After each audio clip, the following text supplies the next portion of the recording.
So we discussed different types of primary lymphoid organs and the secondary lymphoid organs. Okay, so primary lymphoid organs which include bone marrow and the thymus. Secondary lymphoid organs which include spleen, lymph nodes, malt, then the pairs, patches of small intestine, tonsils, etc. First we are discussing spleen. It is a large bean-shaped organ situated behind the stomach. It is a large bean-shaped organ which is situated behind the stomach. It mainly contains lymphoid tissues. The lymphoid tissues means lymphocytes and phagocytes. It acts as a filter to trap blood-borne microorganisms. And it also has a large reservoir of erythrocytes. Breakdown of worn-out erythrocytes takes place in the spleen. That's why the spleen is known as graveyard of RBC. Clear?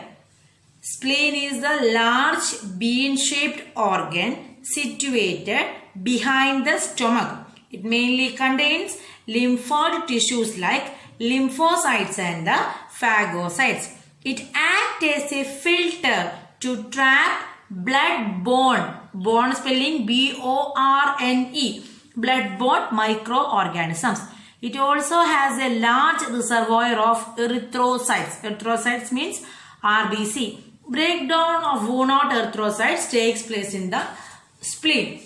The next organ is lymph nodes. Lymph nodes. They are masses of lymphoid tissue that occur mainly in the neck, under the arms, in the groin and along the lymphatic system.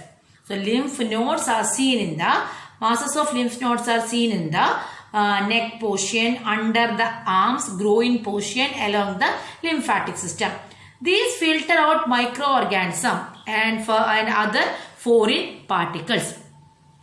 Antigens trapped in the lymph nodes are responsible for activation of lymphocyte present in the lymph nodes and leading to immune response.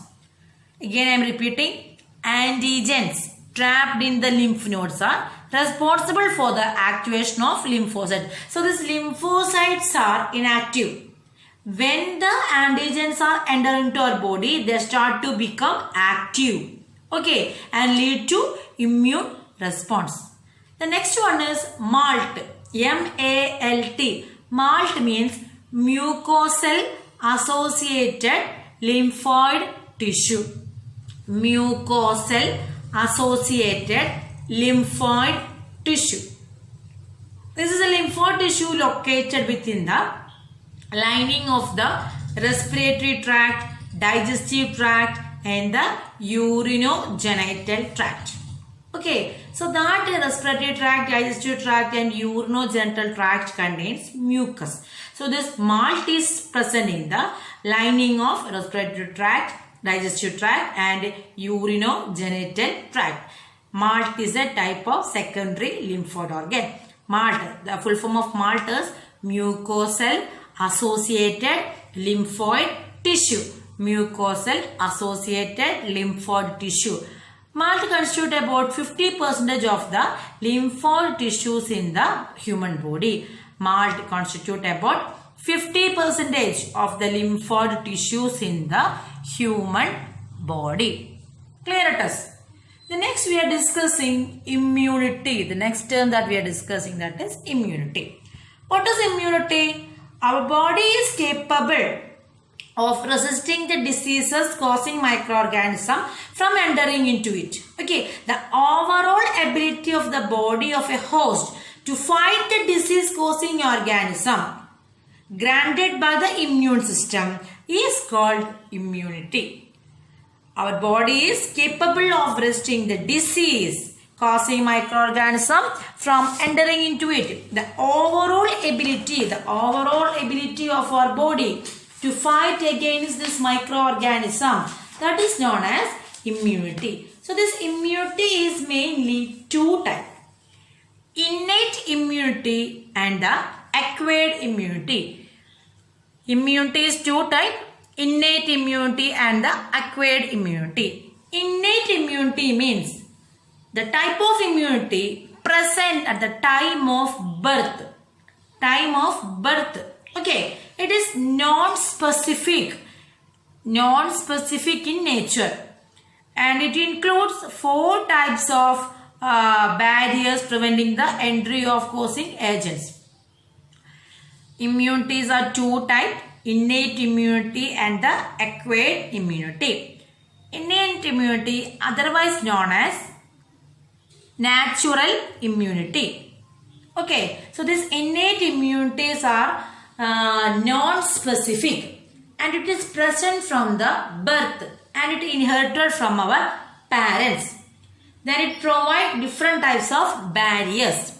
Okay, the type of innate immunity is physical barrier, physiological barrier and cellular barrier. The 4th one is cytokine barrier. Again I am repeating, innate immunities are 4 types: physical, physiological, cellular and cytokine. First we are discussing that is physical barrier.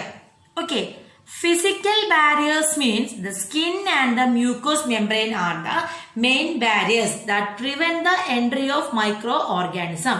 Mucus coating is found in the epithelial lining of respiratory tract, gastrointestinal tract and urinogenital tract. Okay, the skin and mucous membrane are the main barriers that prevent the entry of microorganism. The next one is physiological barriers. Physiological barriers that include different types of acids which is seen in our body. Our stomach contains hydrochloric acid. Okay, and lysosome enzyme is present in our saliva and tears. All these prevent microbial growth. Then the third one is cellular barriers. So here the cells are act as the barrier. These include phagocytic means the cells which are engulfing the foreign bodies. The phagocytic cells like leukocytes, monocytes, natural killer cells, macrophages, polymorphonuclear leukocytes, PMNL neutrophils. Okay. Then the cytokine barriers. Cytokine barriers means cytokines, an antiviral protein called interferon is secreted by the virus infected cell, which prevents other cells from further infection. That is cytokine barrier. Okay, clear it is?